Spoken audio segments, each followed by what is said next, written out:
Bonsoir, au sommaire de ce journal, la Tunisie rafle 44 médailles d'or lors de la 4e édition du concours international de qualité de l'huile d'olive.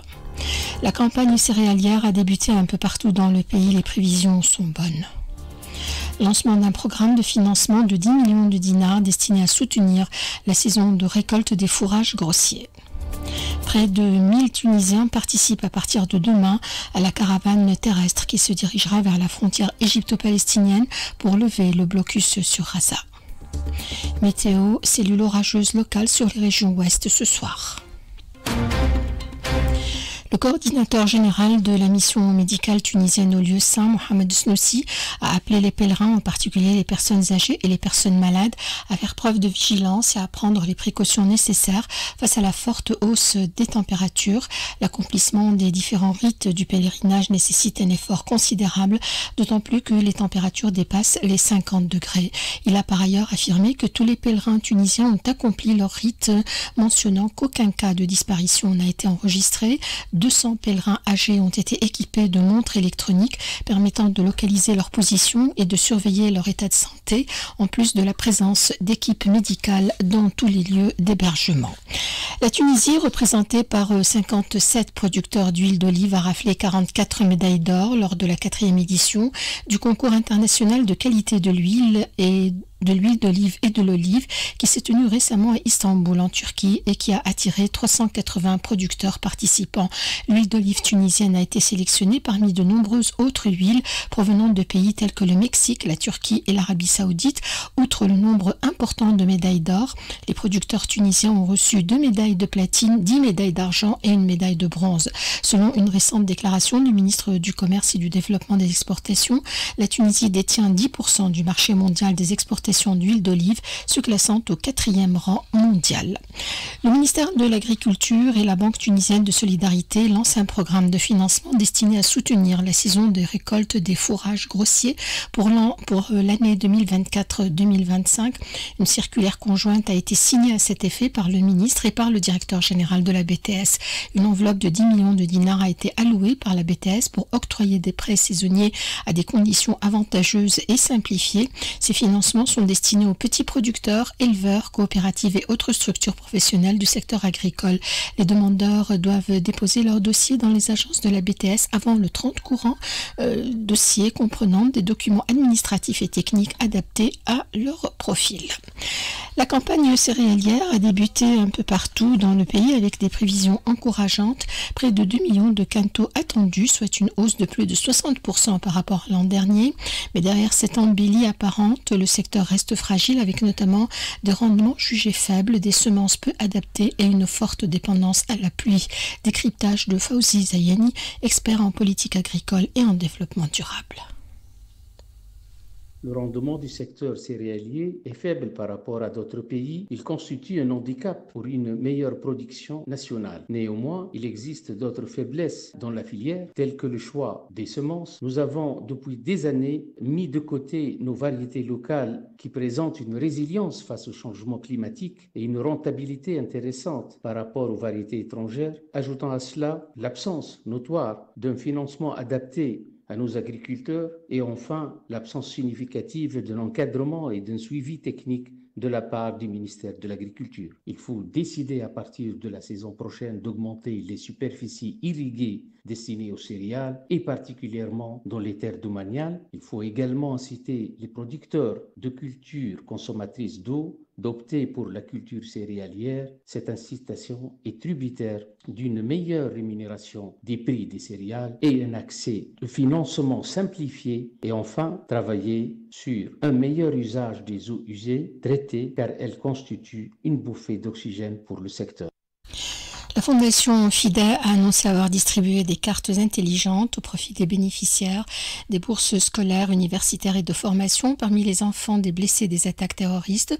Ces prestations s'inscrivent dans le cadre de la mise en œuvre des nouvelles dispositions mentionnées dans la loi amendant le décret-loi du 9 avril 2022 relatif à la Fondation FIDE.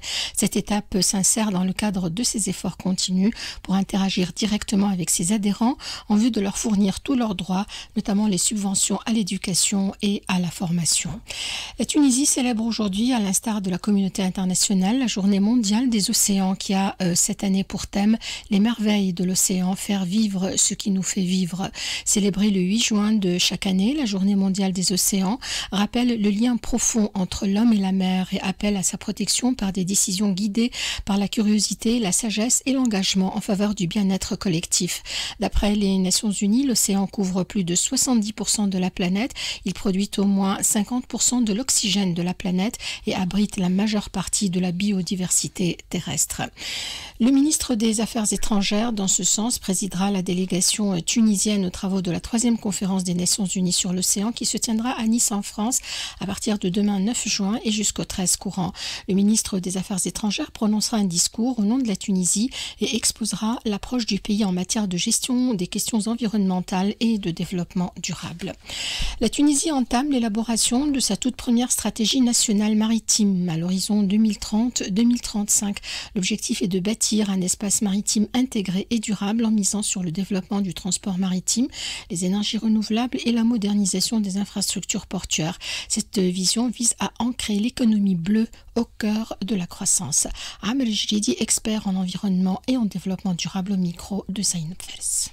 Parler d'économie bleue, c'est parler de protection des ressources halieutiques, de dépolluer la mer, de combattre les changements climatiques, d'assurer des emplois verts ou des emplois bleus ou des emplois durables dans des sociétés, dans des institutions qui respectent l'environnement, qui assurent la croissance tout en veillant à l'équité sociale et à la durabilité des écosystèmes. Maintenant, le ministère de l'Environnement a institué une stratégie de transition écologique dans laquelle s'insèrent toutes les stratégies, tous les programmes veillant au développement durable, à l'économie sociale et solidaire, à l'économie verte, comme à l'économie bleue. La stratégie pour l'économie bleue ne peut que renforcer cette volonté politique, disons, cette volonté verte dans le pays pour assurer une transition écologique qui est évidemment sociale, qui est éducative, qui est une transition pour un développement viable. La priorité pour engager cette économie bleue et cette transition écologique, la priorité des priorités, c'est l'école.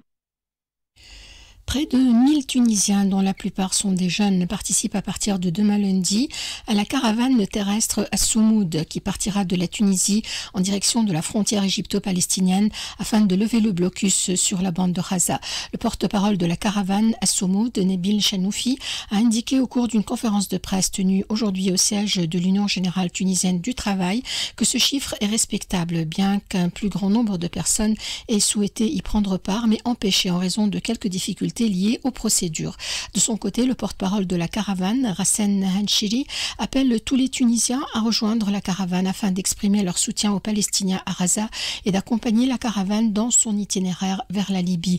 La caravane à Soumoud, à laquelle prennent part bénévolement des Algériens, des Tunisiens et des Libyens, sera renforcée par l'arrivée à l'aéroport international du Caire d'un nombre de défenseurs de la cause palestinienne de 32 pays et de 12 activistes par voie maritime à Gaza dans les prochaines 24 heures, a déclaré l'un des porte-paroles de la caravane, Wael Nawar. Des dizaines de militants et de partisans de la cause palestinienne ont participé à une manifestation massive dans la ville de Chicago aux États-Unis pour exiger la fin de la guerre d'extermination menée par les forces d'occupation sionistes contre le peuple palestinien. Cette action de protestation s'inscrit dans le cadre des mouvements populaires en cours aux États-Unis et dans le monde entier, exigeant la fin des violations quotidiennes auxquelles le peuple palestinien est soumis. L'occupant a annoncé ce dimanche avoir ordonné à l'armée d'empêcher l'arrivée à Gaza d'un navire humanitaire avec à son bord des militants, parmi lesquels l'activiste écologique suédoise Greta Thunberg, voulant briser le blocus israélien dans le territoire palestinien dévasté par la guerre. Le Fonds des Nations Unies pour l'enfance a lancé un nouvel appel pour sauver les enfants de Gaza et mettre fin à l'agression génocidaire sioniste en cours dans l'enclave palestinienne.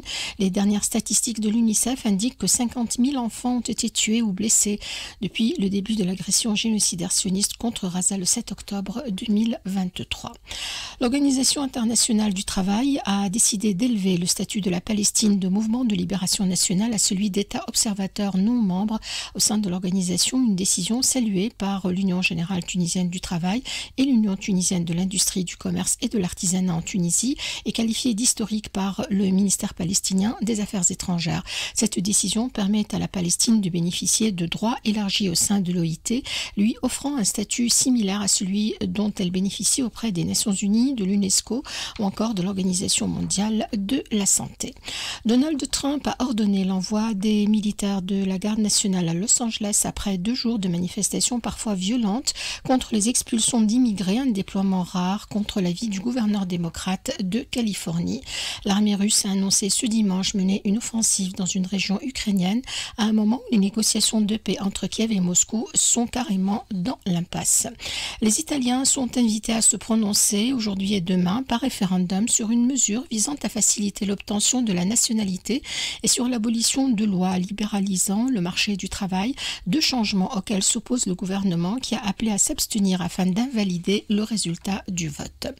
L'Observatoire national de la sécurité routière appelle les usagers de la route à la plus grande prudence et au respect des règles de bonne conduite afin de préserver les vies et les biens en raison du dense trafic routier que connaissent habituellement les routes nationales au retour des vacances de l'Aïd. L'Observatoire recommande de vérifier l'état de la voiture avant de prendre la route en contrôlant l'huile, l'eau, la pression des roues, la batterie et le radiateur et de s'assurer de la présence d'une roue de secours. Il a également appelé les conducteurs à équiper leur voiture des outils nécessaires tels que la lampe de poche, l'extincteur et la trousse de premier secours, à respecter la limite de vitesse et la distance de sécurité et à éviter les dépassements dangereux et interdits. L'Observatoire insiste sur le port de la ceinture de sécurité, mettant en garde contre l'utilisation du téléphone portable au volant et la conduite sous l'emprise de l'alcool. Bonne route à vous tous. Le long métrage de fiction tunisien Loading d'Enis Lassouet sera en lice dans la compétition officielle des courts-métrages à la 25e édition du Festival international du cinéma africain de Khouribga qui se tiendra du 21 au 28 courant au Maroc. En première marocaine, ce film qui a remporté le prix du jury de la 14e édition du Festival du cinéma africain de Luxor en Égypte sera en lice dans une liste de 15 films courts représentant 13 pays. Prévision météo, cellules orageuses locales sur les régions ouest du centre et du sud, des ciels peu nuageux ailleurs, apparition de brumes locales en fin de nuit, vent de secteur nord sur le nord et le centre, fort en fin de nuit près des côtes nord et sur le sud-ouest, température maximale comprise cette nuit entre 23 et 28 degrés dans les régions côtières et les hauteurs et entre 29 et 33 degrés ailleurs. Point final à ce journal, il est 19h13, quelques titres en rappel. La Tunisie rafle 44 médailles d'or lors de la 4e édition du concours international de qualité de l'huile d'olive. La campagne céréalière a débuté un peu partout dans le pays. Les prévisions sont relativement bonnes. Le lancement d'un programme de financement de 10 millions de dinars destiné à soutenir la saison de récolte des fourrages grossiers. Près de 1000 Tunisiens participent à partir de demain à la caravane terrestre qui se dirigera vers la frontière égypto-palestinienne pour lever le blocus sur Gaza. Merci à notre ingénieur ce soir, Faisal Leli. Nos programmes continuent avec la langue allemande et Olfa. L'information revient à 20h.